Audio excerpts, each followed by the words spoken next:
And welcome back to the OHIO podcast, everybody. And I am joined by our special guest this evening, Stephen Moffett from the Topper Talk podcast, the Western Kentucky Hilltoppers.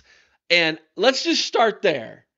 A lot of people make fun of us being Buckeyes. We love it. We accept it. Hilltoppers. I've heard of some doozies.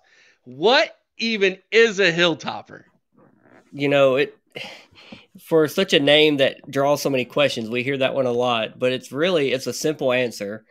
Our campus is located on a hill, and that's the main source of it. Our athletics used to be located at the top of the hill, which is a big driver to that. The football and the basketball arenas used to be at the top of the hill. They've since located down to the bottom in a more friendly, accessible area part of campus. But that's kind of the origin of the name is just being located on campus on a hill. And the students that have to walk up that every day to class, they definitely know why we're called Hilltoppers. Well, most of my family originally came from Eastern Kentucky, so I know all about uh, the holler. Yeah. See, a Buckeye knows what the holler is. There you go. So we are tickled pink to have this game this year. When it comes to Conference USA, I know you guys are relatively new to the conference, Conference USA. If I looked that up right? We joined in 2014, so still 14. fairly new, but yeah. Yeah.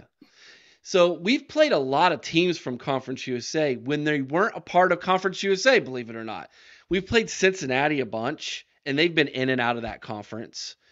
Tulsa, Tulane, we played them, but they weren't a part of the conference when we played them.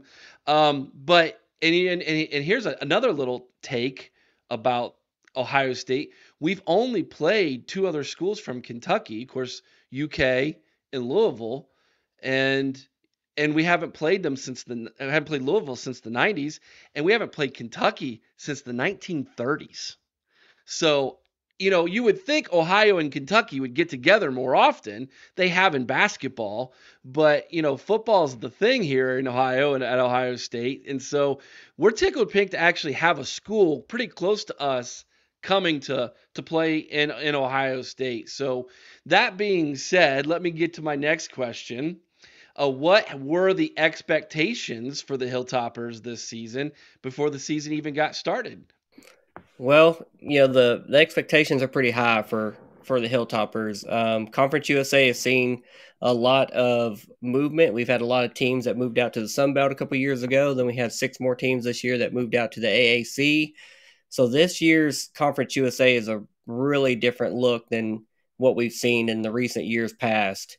Media preseason were picked to win the conference. By overwhelming majority. We return a lot of good talent, including, a really good quarterback that led the nation in passing yards last season. A wide receiver that is the leading yardage returning wide receiver, also led the nation in yards after catch last year.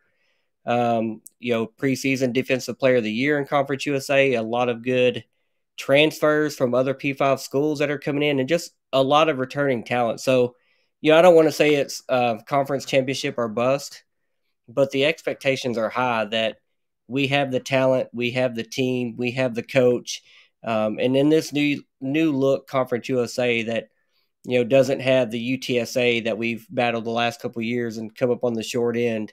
Doesn't have UAB, UNT, just some programs that have just been road bumps the last couple of years, but we've been so close to getting that conference championship that we haven't had since 2016. The expectations are high. We plan on winning a lot of games. Our schedule shapes up nicely to possibly push into double digit wins, 10, possibly 11 wins. So we just have to take care of what's in front of us in the games, execute with the team and the offense that we have, be solid on defense, and we should win a lot of games. So definitely conference championship. Obviously, get to a bowl game, win a bowl game if we can. Those are always going to be the expectations here.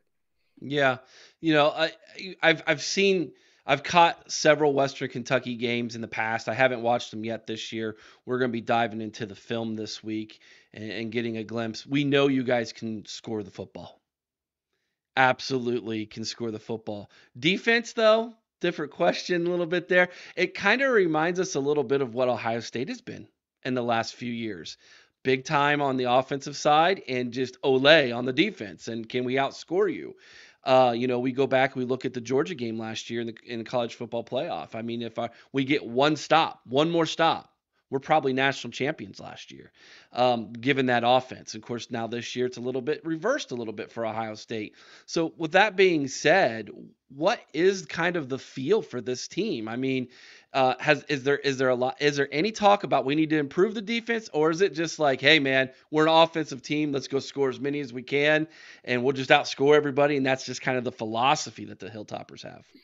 The high flying offense, the scoring a lot of points, throwing for a lot of yards, has been the identity that we have embraced over the last 10 years. It's won us a lot of football games. It helps our attendance, our recruiting. 4 out of the last 10 years, we've had a quarterback lead the nation in passing. So just really starting solid, going back to Brandon Dowdy, did it twice, 10 years ago. Bailey Zappi a couple years ago broke the all-time single season record for passing yards and touchdowns. And then Austin Reed, a transfer in last year, led the nation in passing yards. So offense is what we're known for. It's what Tyson Helton wants to be known for. He wants to move the ball, put players in space with the opportunity to make plays and score a lot of points. It's what helps sales tickets. Defensively, it was and still is the biggest question mark coming into this game. We only had 4 starters returning on that side of the ball. Definitely the biggest question mark. And even now after 2 games, it's still a question mark. The defense has been softer than what we'd like. We need to get into that bend don't break kind of mentality. We can give up yards between the 20s, but we need to hold teams to field goals. Especially as we get into the meat of our schedule, which is coming up immediately starting this Saturday. So defense is the biggest question mark. Offense is going to be what we're known for. It's the brand of football that we want to play. And hopefully we can continue that Saturday. I know it's going to be a tough challenge though. So is it a fair statement to say that basically the defensive side of the ball is the weakness on this team right now? And if that's the case, is it more on the run game or the passing game, or on that defense, where is the glaring weakness? Right now, especially through 2 games, as I was looking at the per game stats for both of our teams, coming into this game, right now it has been our run defense. Teams have been gashing us. We played USF week 1. They had a really mobile quarterback, and he had, I think, 160 rushing yards on us, 2 touchdowns. Really gave us trouble when he got outside the tackles and continued a lot of drives, made a lot of big plays. So I would say run defense right now. I'm more confident in the back end guys able to step up and stop, the big plays in front of them. Obviously, that's going to be a little tougher when you got Marvin Harrison Jr. across the line from you, but I think the run defense is definitely the bigger question mark for our defense at this moment. Ryan Day has been complaining a lot about the play clock and how the running clock has changed how teams have attacked us. We're actually kind of excited that we're going to play a team that's not afraid to up tempo offensively, because that's going to give us more possessions. But at the same time, have you seen or heard the coaches talk at all about that? Is it just that we haven't really noticed? We're still scoring tons of points. Yeah, I haven't seen the coaches talk about it. Obviously as a fan, watching these first 2+ weeks of college football, you definitely notice it. It seems like the quarters and the games are getting by quicker, but then when you look at the breakdown of plays per game, it's not a big difference. We've still scored plenty of points in our first 2 games. We've left a lot of points on the field that we didn't finish drives. So at this point, I don't see a big difference because we're so up tempo to the line. We're not pushing the play clock down to 0 regardless. We're usually getting on the ball pretty quick. Substitutions get made, hike it, and go. So at this point, it hasn't really affected us. But in the big picture of college football, I've definitely seen the effect. Yeah. So two-part question here for you there, Moff. Number one, how does the fan base look at this trip to Columbus? And number two, how does the team look at this trip? The fan base, I think anytime we have a big, especially P5 game, the last couple of years, we played at Auburn, we played at Indiana. we take good crowds to those games. We've had a good sea of our WKU Red at those games. So I expect the fans to see this game and be like, that's a college football game environment that I want to be a part of. I want to go there. I want to experience it. Win, lose, or draw, I'm there to support the Hilltoppers. I want to see a good football game and a good atmosphere. So I think the fans, just kind of embrace that we have that opportunity to go up there and see a really good college football game between two good football teams. The players, and getting to talk to some of them, I think we have a lot of players that are future professionals, future NFL players on our team, and win or lose, if we go up there pulling upset, great. That's going to be an amazing story.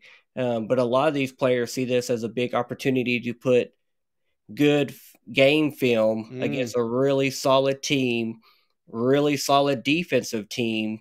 If you can have that game film and get to show that to the pro scouts and increase your odds and chances of making it to the next level. So I think obviously the players want to win. They're competitors. They're near the highest level of their sport.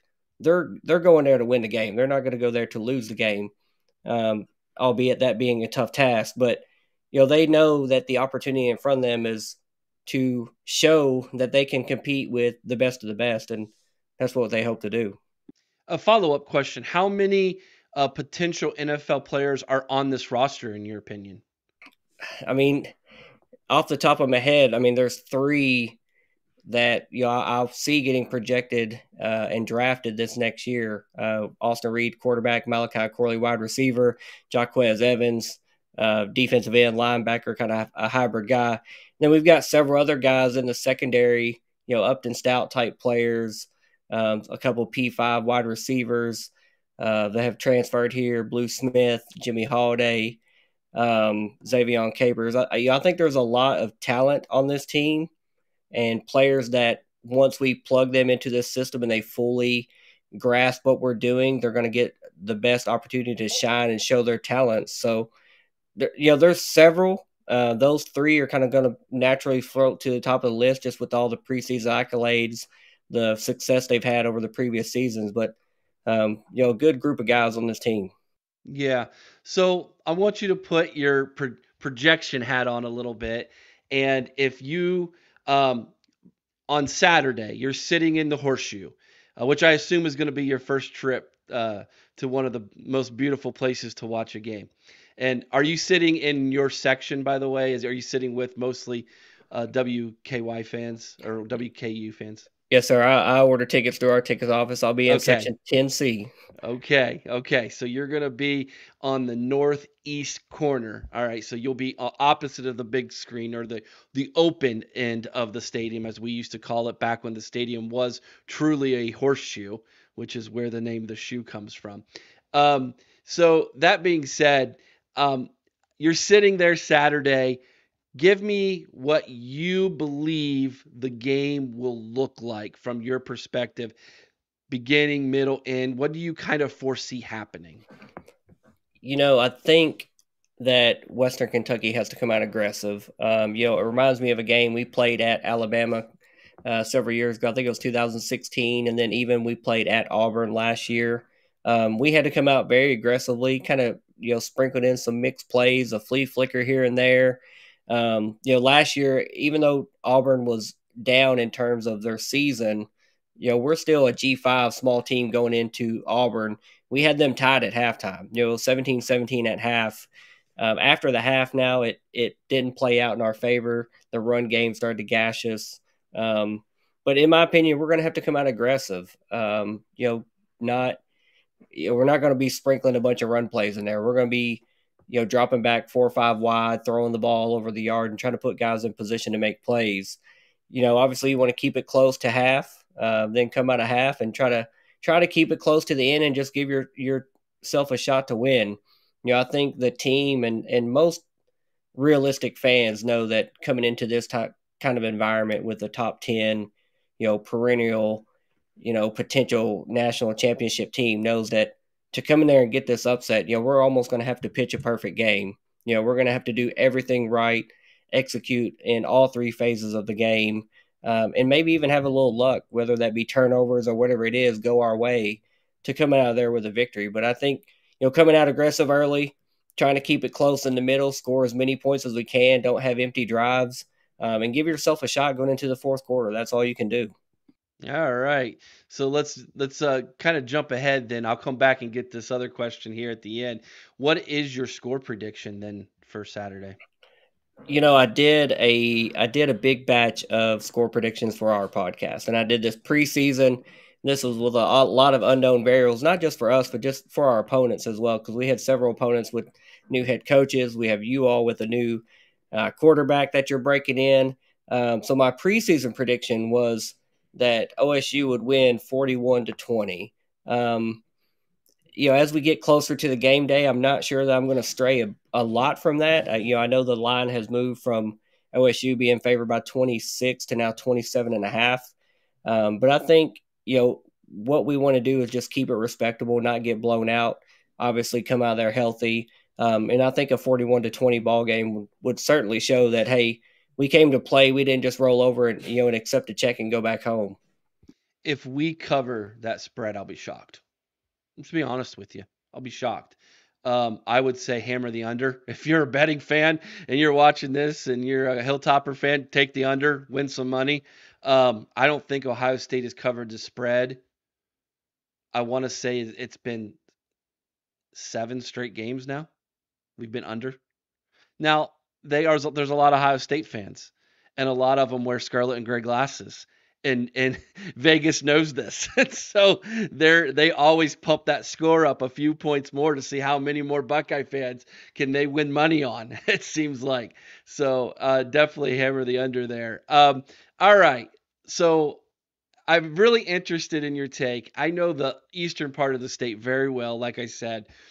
Um, how does the state of Kentucky as a whole, not just Western Kentucky University, but the entire state view Ohio State? I'm very interested in your answer here. Well, I don't want to be the sole representative speaking for all of Kentucky, but I do You are have. tonight. You I are the am tonight. man tonight. I am. I will. I will do it. I will wear that badge. There you go. Um, I have a few friends that are Ohio State fans. I don't know where it came from. I never asked them, like, why are you an Ohio State fan living in Kentucky? I know that we're border states, so that may play into it. I'm not really sure why, but Ohio State's been a good football program for a long time. Just a nationally relevant program year after year. Always recruits at a high level, always plays at a high level, always wins at a high level. So, from my perspective, the guys that I see, the people that I know, not only Ohio State fans, but just fans of football in general, I like watching good football with good teams, good players, good results. And I think that's what we're going to see Saturday. So, I have nothing but respect for Ohio State. I've never heard anyone close to me or around me talk badly about Ohio State. Now, if we were talking about UK or U of L, that may be a different story that we're talking about. But Sure. the Ohio State fans, the people I know, they're respectable, stand up people. Even a couple of them that have made several trips up to Columbus and are kind of guiding, where I go and what I do, and where I'm staying. I've not heard anything but good things from them about Ohio State, the campus, the environment, the stadium, and just what to expect in that big of a stadium. We play in a 22 plus thousand seat stadium. So, we're in for a little shock and awe for what we experienced on Saturday. But, I think the state of Kentucky, you have to look at a school like Ohio State and what they've done in college football. Just whether you want to look at that recently or just all time, they're just an all-time great college football program, and you have to respect that. They've done it so good for so long, multiple coaches, constant stream of players to the NFL, winning games, and that's what it's all about. So I think they do it the right way, Yeah. and they're a program that everyone would love to get to that level and say, we are that good. I would say you people from Kentucky can relate. Kentucky is basketball crazy, man. And um, UK and Louisville, for that matter, um, in basketball are equivalent to what Ohio State is in football. But we are a football school. We've had some good basketball teams in the past, but we're not fooling anybody. We're not a basketball school. Like it's not something like we have to dribble. No, we don't do that here. Like you got to run and pass that football. This is a football school, and so I think on a apples to apples comparison, when you look at UK and Louisville, and you look and you take the basketball craze of that, and you compare that to almost the cult like behavior that you get in those arenas and atmosphere of those programs. That's what Ohio State football is. And I think what's the biggest stadium you've ever been in? I've been to Alabama a couple times. Okay, okay. Auburn was pretty big, and I guess I was watching the Maurice Claret documentary pretty recently, so I kind of saw that, talking about Tressel and his Youngstown State days, and then obviously Maurice coming to Ohio State, and obviously that controversy, but you got a lot of glimpse into just that football centric environment, whereas Kentucky is very much basketball centered and has been for a long time. It feels like it's shifting somewhat just on the national landscape and with just the focus that universities are putting on football. But obviously, Ohio State definitely has that craze, that football first mentality, and I respect it. I'm ready. I'm looking forward to making that trip on Saturday. You're gonna have a great time, man. For the most part, the fan base is very respectable. Though there might be some, fun jostling going on, and you've been to Bama, so don't worry about it. Like you can survive Bama, you can survive anything, in my opinion. But yeah, there's definitely here's what it's like. Let's say it's close in the fourth quarter, and Ohio State escapes with like a 10 to 17 point win. The fan base will leave that stadium and act like it was a loss.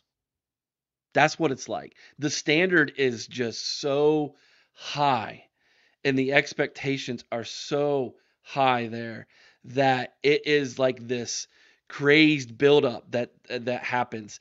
So I'm going to join you on your podcast. I won't reveal all of those things. I know you're going to have a lot of questions for me there. Where can all my listeners find you at? Because I'm sure they're going to want to at least listen to this upcoming preview you guys are going to have. Where can they find the Topper Talk podcast?